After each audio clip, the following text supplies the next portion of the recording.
نن درته د یزد یونیورسيټي د سکالرشپ په اړه معلومات درکوم.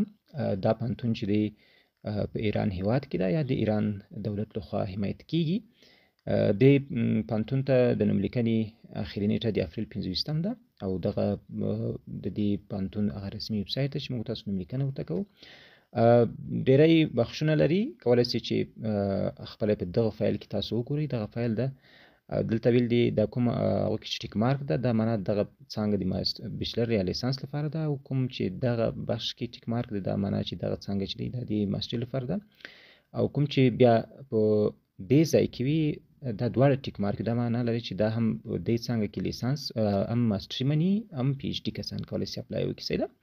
نو دغه د دې پوهنتون هغه ټولې څانګې دي په دې لیست کې تاسو کولی سئ انتخاب یې کړئ او دغه سکالرشپونه چې دي 50% وړیا دي یعنې فل فنډډ نه دي چې موږ وایو ټول تاسو ته مصارف درکړي 50% وړیا دي. بیا دغه فایل کې تاسو ته ویلي چې دغه د سیمیسترو فیس ده چېرته تاسو د لیسانس لپاره اپلای کوئ په دې بخش کې انجینري او ساینسو او هیومینیټیز کې باید تاسو سیمیستر 300 یورو تحویل کړئ. همداسې که هیومینیټیز لپاره کوئ 215 یورو تحویل کړئ. که د ماسټري لپاره اپلای کوئ د انجینرینګ ساینس آرټس او اګریکلچر او هیومینیټیز لپاره دلته یې ریټونه لیکلي. که د پی ایچ ډي لپاره اپلای کوئ هم هغه کوم د دې سیمیستر باندې چې کوم یورو اخلي هغه پیسې لیکلی ده. صحیح ده. یعنې دا 50% وړیا دي پول وړیا نه دي.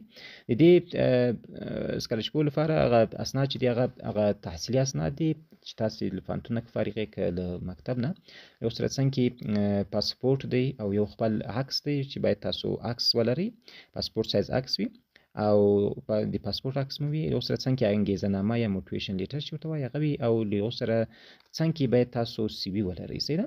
نو دا اسنادونه دي. کله چې تاسو راسئ دغه ویب سایټ ته د نوملیکنې لپاره باید تاسو لومړی په رجسټر یا لاګین باندې کلیک وکړئ. که چېرته تاسو نوی اکاونټ جوړوئ په رجسټر باندې چې کلیک وکړئ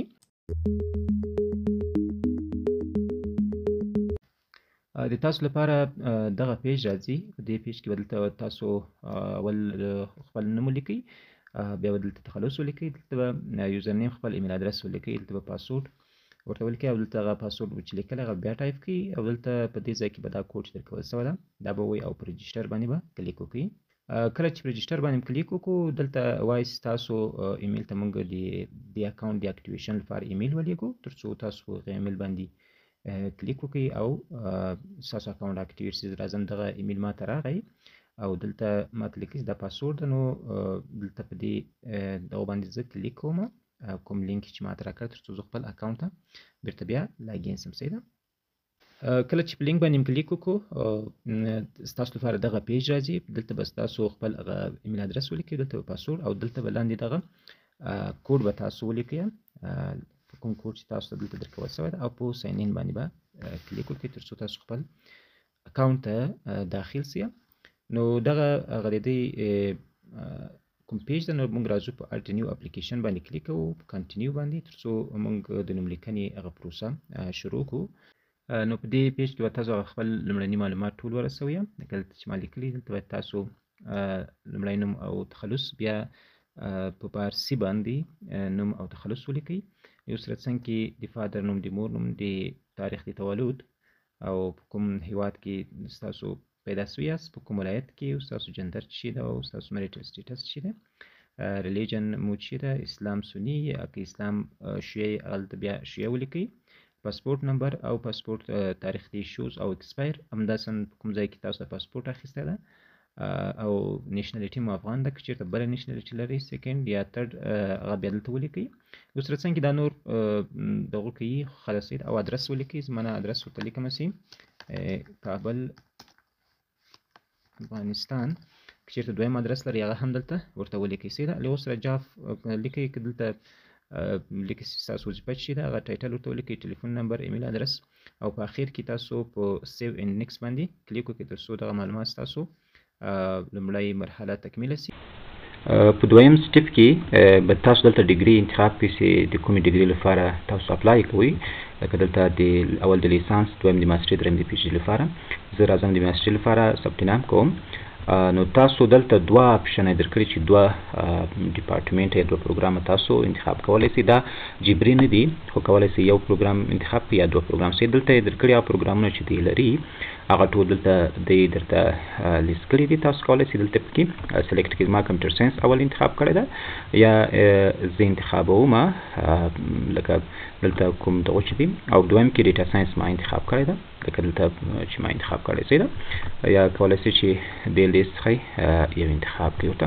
د اوس رڅنګ کې دلته به تاسو هغه دلیل ورته ولیکئ چې ولې تاسو په دا یزد یونیورسټي کې زده کړې کول غواړئ، یا نو یو شارټ یو لنډ دلیل ورته ووایئ چې تاسو په څه خاطر باندې که نه هغه خپل شوق او علاقه. د هغه نه وروسته چې کله دا صفحه یا د معلومات داخل کړئ، هغه نه وروسته په سیو اینډ نیکسټ باندې کلیک وکړئ تر څو تاسو درېیم مرحلې ته داخل شئ. زه راځم په سیو اینډ نیکسټ باندې کلیک کوم. په دې برخه کې څلورم برخه کې اول باید تاسو د مکتب معلومات داخل کړئ، په دویم کې باید د بیچلر. خو فکر مې وکړ چېرته تاسو د لیسانس لپاره اپلای کوئ، تاسو ته یوازې مهمه ده چې د مکتب د دورې معلومات مو داخل کړئ، لکه په کوم تاریخ مو شروع کړی، په کوم تاریخ مو پای ته رسولې ده، په کوم برخه کې لکه 12 چې عموما افغانستان کې دی جنرال دی عمومي ده، او په کوم هیواد کې کوم ښار کې او په کوم مکتب نوم باید دلته داخل کړئ. جی پی ایم څو او د څو مخکې که نه هغه زه درته وایم. او که چېرته د ماسټري لپاره اپلای کوئ بیا تاسو باید هم د مکتب د دورې معلومات ورسوئ او هم باید د لیسانس د دورې ترلاسه کړم او د ماسټري دورې بیا همداسې خالي فرید. زه راځم په دې دواړو کې معلومات داخلوم تر څو تاسو هم وپوهېږئ چې په کوم فیلډو کې باید څه رقم معلومات موږ ورسوو. په دې سیکشن کې لکه دلته چې ما معلومات داخل کړي دي، تاسو مکتب عمومي که چېرته له تخنیکي مسلکي مکتب لپاره باید د هغو معلومات دلته ولیکئ. او د اوس رڅنګ کې بیا تاسو په دلته مکتب نوم ولیکئ، او دلته د عمومي د مکتب فیصدي افغانستان کې عموما فیصدي له 100 مخې ده، دلته به اوټ اف 100 ولیکئ که نه 100 مخې مو موږ 100% یا په مکتب کې عمومي زموږ فیصدي څونه وکړه چې موږ فارغېدو.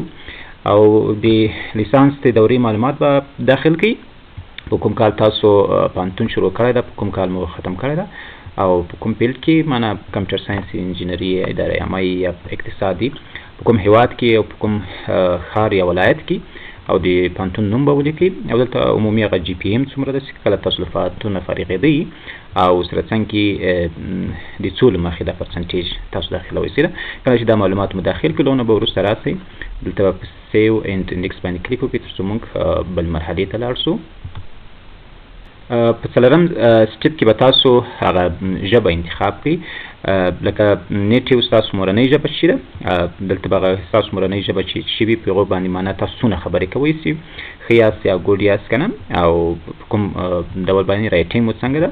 دلته زما مورنۍ ژبه باندې زه عربي، دلته عموما عربي کې ستاسو مورنۍ ژبه خو انتخاب یې کوئ، او که دغه نه مورنۍ ژبه هم نه یاست بیا دغه ضرورت نشته چې دلته تاسو ورته ګوډ ولیکئ. صحیح ده. انګلیسي کې تاسو څنګه یاست، که چېرته مورنۍ ژبه هم وي بیا انتخاب کړئ، او کوم نه دلته ورته انتخاب کړئ چې موږ په سپیکینګ کې او رایټینګ کې څنګه یو. صحیح ده.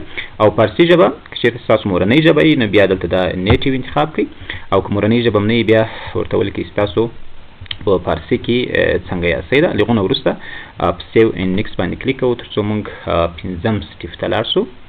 په 5م سټپ کې به دلته تاسو نه ریفرنس غواړي، که چېرته تاسو د لیسانس لپاره اپلای کوئ دلته د مکتب د دورې د یو استاد معلومات به ورکړي چې هغه ستاسو نه ریفرنس اخیستی وي او یا د جریان کې وي، لکه دلته به د استاد نوم ورکړي او پوزیشن یې ټیچر ده یا لیکچرر ده. عموما د پوهنتون استاد لپاره لیکچرر دغه کېږي، موږ دلته انتخابو یا لیکل کېږي، او د مکتب د دورې استاد لپاره ټیچر.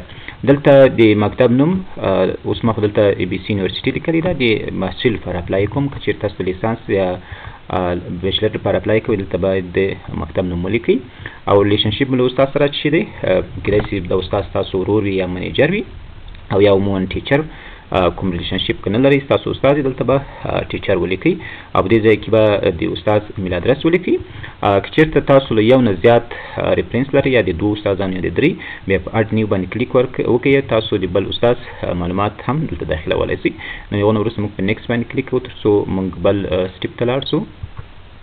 په 4م سټپ کې چېرته تاسو کوم کتاب یا هم تیزیس یا کوم جورنال پبلش کړی وي یا نشر کړی وي په نړیوالو ویب سایټونو کې یا په داخل د افغانستان کې، کوم کتاب مو لیکلی وي یا لاسته راوړنه لري هغه دلته انتخاب کړئ. هغه کتاب د تیزیس ده یا کنفرانس پیپر دی یا جورنال دی، هغه تاسو انتخاب کړئ. ټایټل یې چې دا او په پبلیشر په کوم ځای کې تاسو پبلیش کړی دا، په کوم کال باندې صحیح ده. که چېرته نوی پبلیش کړی کوم کتاب چې نوی لیکلی، بیا په نیکسټ باندې کلیک وکړئ تر څو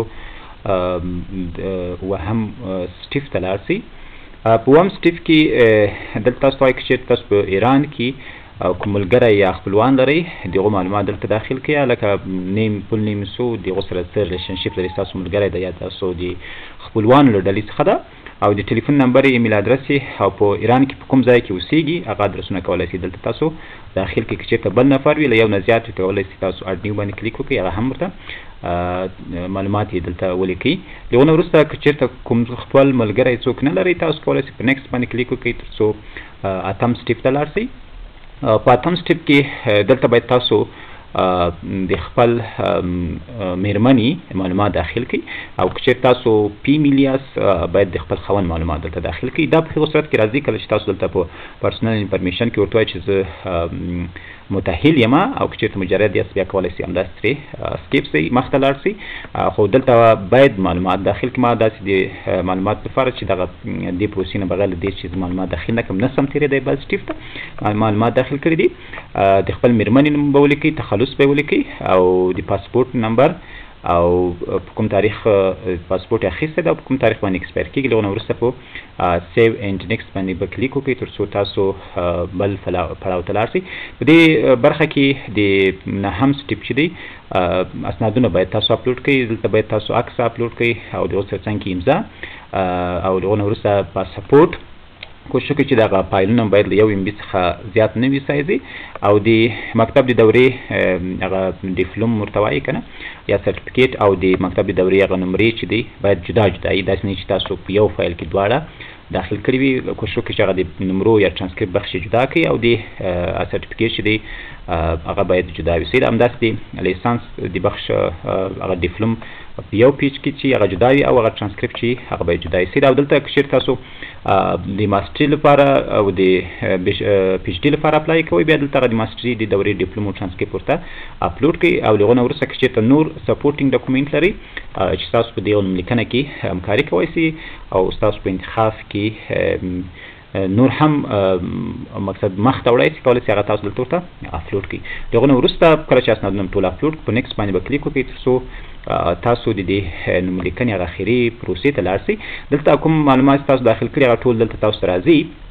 تاسو هم بیا هم کتلی شئ که کوم ځای کې غلطي وه هغه کولی شئ چې بیرته هغه سټیپ ته لاړ شئ او هغه معلومات اصلاح کړئ، او په اخر کې کله چې ټول معلومات مو داخل کړو او کومه غلطي نه وه پکې، د هغو نه وروسته په آی کنفرم باندې به کلیک وکړئ او په سبمیټ باندې به کلیک وکړئ تر څو ستاسو نوملیکنه څنګه شي سبمیټ شي.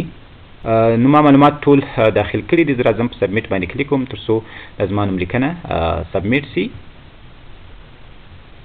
کله چې تاسو اپلیکیشن سبمیټ شي نو تاسو لپاره میسیج هم درکوي چې تاسو اپلیکیشن زموږ سره سبمیټ شو. دغه تاسو د نوملیکنې یا د اپلیکیشن آی ډي سوه. کولی شئ دلته په اخري کې دغه اپلیکیشن یا د کوم فایل نه شي دغه ډاونلوډ کړئ، په دې باندې کلیک وکړئ. خو هغه کله چې چېرته تاسو سره بیا دغه نشته ضرورت نه بیا ډاونلوډ شي، او دغه فایل کوم معلومات چې تاسو داخل کړي دغه پی ډي اف شکل باندې کولی شئ تاسو ډاونلوډ کړئ. کله چې تاسو سبمیټ شي تاسو لپاره د کنفرمیشن ایمیل هم راځي. تاسو ته وایي چې ستاسو نوملیکنه د پوهنتون لپاره په کامیابۍ سره ترسره شوه. هغه خپل معلومات او کوم پروګرامونه چې تاسو انتخاب کړي هغه هم دلته درته لیکي. نو بیا د بعدي پروسې لپاره تاسو سره په کوم ایمیل چې تاسو اکاونټ جوړ کړی وي اپلای هم کړی په هغه ایمیل باندې به تاسو سره کنټاکټ کېږي. نو دا د ایران هیواد د یز پوهنتون ته د نوملیکنې پروسه. که چېرته تاسو کوم سوال یا غوښتنه لرئ ما ته کمنټ وکړئ، او که ویډیو مو خوښه سوې وي درسره لایک کړئ او د نورو ملګرو سره هم شریکه کړئ تر څو هغه هم ترېنه استفاده وکړي. او که چېرته زما یوټیوب چینل نه وي سبسکرایب کړی هغه هم درسره سبسکرایب کړئ تر څو د داسې ویډیوګانو لپاره په وخت باندې خبر شئ.